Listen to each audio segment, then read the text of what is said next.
مشاهدينا الكرام، أينما كنتم، أهلا ومرحبا بكم في قناة صوت الشعب تيفي، حيث نطلعكم على أبرز الأحداث والتطورات والمستجدات حول العالم. إليكم الخبر. فاجعة فاس. انتهاء البحث عن الضحايا تحت الأنقاض والحصيلة ثقيلة.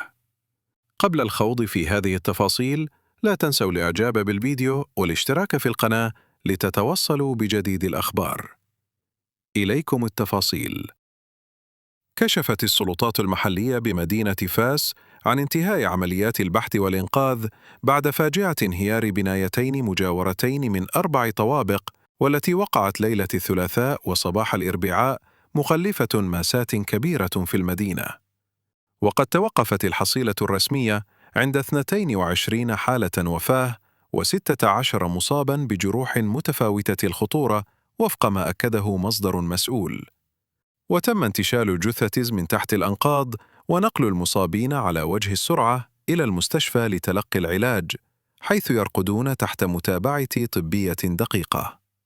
وكان انهيار البنايتين قد وقع ليلة الثلاثاء صباح الأربعاء، مما أثار حالة من الصدمة والحزن بين سكان المنطقة والمغرب عموماً، حيث توافد السكان والمواطنون لمواساة المتضررين ومساعدة فرق الإنقاذ في مهامها، وتبقى الجهات المعنية في حالة متابعة دقيقة للوضع، فيما تتجه الأنظار الآن نحو التحقيق في أسباب الانهيار وتحديد المسؤوليات لضمان عدم تكرار مثل هذه الفواجع التي تخالف خسائر بشرية ومادية جسيمة.